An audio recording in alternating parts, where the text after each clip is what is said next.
नमस्कार। आज मैं फिर आपके सामने उपस्थित हूँ एक नए वीडियो के साथ। मुझे उम्मीद है आपको आज तक जितने भी मेरे आप वीडियो या मेरी इंटरव्यूज़ देखते चले आ रहे हैं, आपको ठीक लगती होंगी। रियलिटी, सच्चाई से प्रेरित और सच्चाई के बेस पर चलने वाली मैं अपनी बातें आपको बताता चला आ रहा हूँ। आज जिस मुख्य मुद्दे के ऊपर मैं आपसे डिस्कस करना चाहता हूँ, अपने मन की बात बताना चाहता हूँ, आप मुझे उम्मीद है आप लोग भी सहमत होंगे। पर आप लोग उस बारे में विचार नहीं रखते, सोचते नहीं हैं कि आपके साथ क्या हो रहा है, कितना गलत हो रहा है। या हो सकता है कि आपके मन में वो लोग इस ढंग से लोग पैदा कर देते हैं कि आपके वो चीज़ें दिमाग में आती नहीं हैं, आप उस बारे में विचार नहीं करते हैं। कारण केवल राजनीति। राजनीति डे बाय डे, अगर आप इतने सालों से देखते चले आ रहे हैं, स्वतंत्रता के बाद से राजनीतिक स्तर गिरता चला जा रहा है, उठ नहीं रहा है। और गिरने का कारण इसमें आप लोग भी रिस्पॉन्सिबल हैं, क्योंकि आप लोग चुप रह करके सहमति जताते हैं इन राजनीतिज्ञों के आगे, पार्टी वालों के आगे, उनकी गलत बातें स्वीकार करते हैं। अपने बारे में आपको सब कुछ पता होते हुए भी आप निर्णय नहीं लेना चाहते, क्योंकि उसमें आपका लोभ और पक्ष जो आप चाहते हैं अंदर से, वो छुपा हुआ है। क्या छुपा हुआ है? अब सोच के बताइए। एक राजनीतिक जो दल है वो आज आपको ये बता रहा है, आप मुझे वोट दीजिए, मैं आपको लगातार टीवी में ऐड आ रही है, मैं स्त्रियों को 1 लाख रुपए सालाना दूंगा। उनके खुद के पैसे हैं, कभी आपने सोचा? क्या उनके अकाउंट में डले हुए हैं? या किसी सरकारी विभाग ने उनको लोन दिया हुआ है? या उन आप ही जनता ने क्या उनको चंदे के नाम पे लाखों करोड़ रुपए दान दे दिया है? विचारिए, सोचिए, फिर मुझसे जरूर बात कीजिए इस मामले में कमेंट्स के थ्रू। क्या हक बनता है? इतना बड़ा पैसा कहां से लाएंगे? आप लोगों के टैक्सेस द्वारा उन्होंने इकट्ठा किया है, चाहे वो जीएसटी की फॉर्म पे हो, चाहे इनकम टैक्स के फॉर्म में हो, चाहे चालान की फॉर्म में हो, चाहे दुर्घटना के नाम पे हो, या किसी भी रूप में, किसी भी कार्य के रूप में वो कहीं से भी एकत्रित कर रहे हैं, स्पेशल एडिंग करके बिजली, पानी, बिल्स, चाहे मोबाइल के हों, चाहे किसी भी रूप में हो, सरचार्ज के रूप में टैक्सेस ले रहे हैं ना। चाहे सेंट्रल गवर्नमेंट ले रही है, चाहे स्टेट गवर्नमेंट ले रही है, हक है, ले रहे हैं। उस पैसे को क्या बर्बाद करने के लिए आप लोगों को ये ऑफर दिया जा रहा है?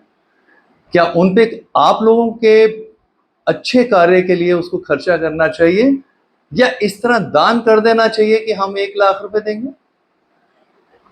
दूसरी पार्टी कहती है हम आपको 80 करोड़ लोगों को फ्री में खाना पीना दे रहे हैं, हमारे यहां से गरीबी कम हो रही है, हम गेहूं, चावल, दाल, पब्लिक भूखी ना मरे, उनको दिक्कत ना हो, क्योंकि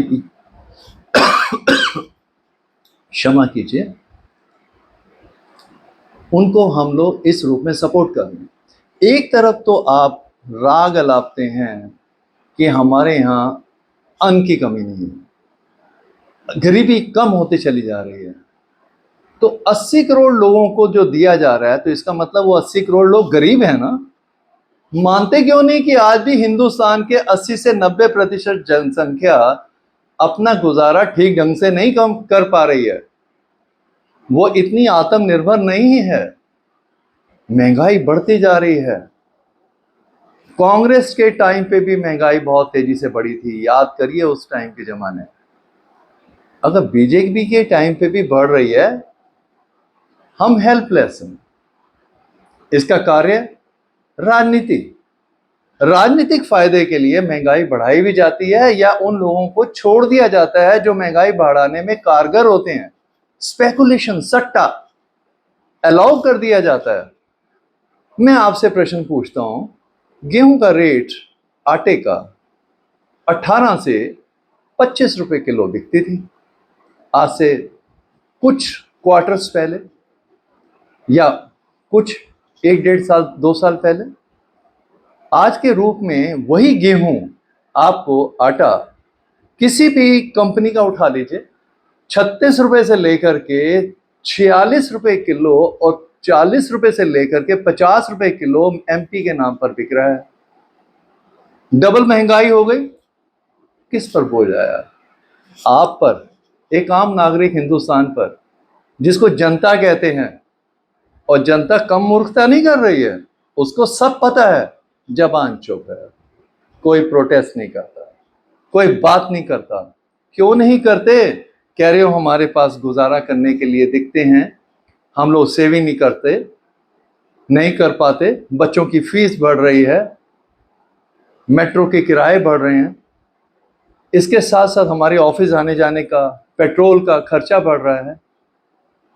क्यों? आप खुद रिस्पॉन्सिबल है।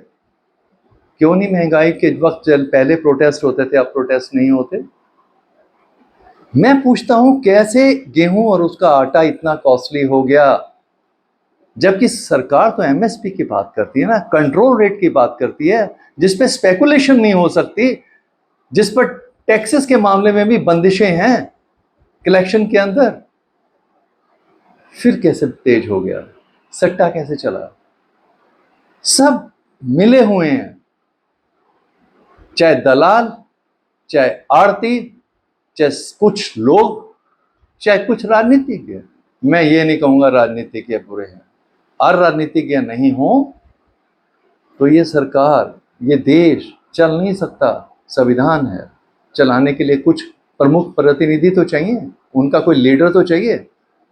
मैं ईमानदारी से बताता हूं, जीवन के सत्य के रूप में, आज भी 10 से 30% लोग ईमानदार होते हैं। लेकिन देश और किसी भी सरकार या किसी भी जनता की कार्य के अंदर कोई फैक्ट्री हो, चाहे सरकारी डिपार्टमेंट हो, काम करने वाले सही रूप से सिर्फ 10% लोग हैं। बाकी लोग आम नागरिक के रूप में जो नौकरी कर रहे हैं, चाहे प्राइवेट एम्प्लॉय के रूप में या गवर्नमेंट एम्प्लॉय के रूप में, ईमानदारी से काम नहीं करते हैं, जबरदस्ती करते हैं, दिल से नहीं करते हैं जैसे पहले किया जाता था। जबरदस्ती करते हैं, घंटे गिनकर करते हैं कि 8 घंटे की ड्यूटी है, 10-15 मिनट 20 मिनट लेट आ गए हो गए, 5-10 मिनट 20 मिनट पहले एक्सक्यूज बना करके चले जाना। काम कर रहे हैं, पब्लिक डीलिंग के अंदर काम कर रहे हैं, या रिटर्न पेपर का काम कर रहे हैं कंपनीज के लिए या गवर्नमेंट ऑर्गेनाइजेशंस के लिए, उसमें भी डिले कर रहे हैं, उसमें भी उम्मीद रखते हैं कुछ मिल जाए। क्यों मिल जाए?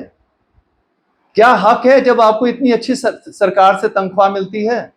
क्या हक है अगर प्राइवेट कंपनी भी आपको अच्छी देती है नौकरी के अंदर तनख्वाह? क्यों नहीं दिल से काम करते? जो कार्य केवल आप 2 घंटे, 10 घंटे, 50 घंटे में खत्म कर सकते हैं, दिनों के हिसाब से आप कैलकुलेट खुद कर लीजिए, उसमें बिना बात पे 2 दिन से लेकर के 6 महीने की, साल की देरी क्यों होती है? फाइलें क्यों स्लो चलती हैं? फाइलें पास क्यों नहीं होती है? पब्लिक से डीलिंग में अंडरहैंड डीलिंग की बात क्यों आती है? क्यों लोग राजनीतिक के रूप में या पार्टी के रूप में चंदे की बात करते हैं? क्यों? फिर ऊपर से कारपोरेट बॉन्ड के नाम पे पार्टियां एक दूसरे पे कीचड़ उछालती हैं। मुझे मालूम है कि पैसा चाहिए, बिना पैसे के इलेक्शन भी नहीं लड़ा जाता, बिना सहायता के कुछ काम नहीं हो सकता। एक लिमिटेशन दी हुई है इलेक्शन कमीशन ने भी कि इतने लाख से ज्यादा खर्चा नहीं करना, पर कभी किसी ने कैलकुलेट किया कि कितने करोड़ों रुपया खर्च हो रहा होता है? क्या उनकी आंख पे भी इलेक्शन कमीशन की पट्टी बंधी हुई है? क्यों नहीं नोट करते कि एक व्यक्ति उठ करके कहता है मैं 1 लाख रुपए दे दूंगा? क्या ये अन्याय नहीं है? कहां से लाएंगे पैसे? उनके अकाउंट में पर्सनल में पैसे हैं या पार्टी के अकाउंट में पैसे हैं? वो हमारे ही पैसे जो हमारे जीएसटी या दूसरे रूप में या इनकम टैक्स के रूप में या किसी भी रूप में जो टैक्स कलेक्शन है, उस पैसे को इन लोगों को देने का क्या हक है? मैंने एक बार शायद सुना था, कि रिजर्व बैंक ऑफ इंडिया ने भी समझाया था हिमाचल गवर्नमेंट के अंदर भी, कर्नाटका गवर्नमेंट के अंदर भी आप लोग अच्छी तरह से जानते हैं कि सरकार की पेंशन दोबारा से जो खत्म कर दी गई उसको दोबारा लागू करने के लिए चुनाव जीते जाते हैं। हम लेडीज को ये फैसिलिटी दे देंगे, हम बच्चों को फ्री माफ कर देंगे, इतना हम इतना पैसा अलग से फिक्स करा देंगे। क्या है ये सब? केवल चुनाव जीतने की नीति? और केवल ये एक पार्टी नहीं, सभी पार्टियों का यही हाल है। सोचिए, विचारिए, एक अच्छा कैंडिडेट क्यों नहीं मिलता? आप कहते हैं कि एक अच्छे कैंडिडेट को आना चाहिए। अगर एक अच्छे कैंडिडेट के रूप में विवेक वर्मा आपके सामने आया हुआ है, निर्दलीय है और निर्दलीय के रूप में लड़ रहा है, और जब निर्दलीय के रूप में आ रहा है, आपसे मिल रहा है, आपसे गुजारिश कर रहा है, आपने वीडियो और अपनी इंटरव्यूज दे रहा है और आपसे पर्सनल भी जा करके मिल रहा है हर एरियाज के अंदर, उसको दीजिए ना वोट। उसकी बॉडी लैंग्वेज देखिए, उसके बोलने की तहजीब देखिए, उसकी इंटेलिजेंस देखिए।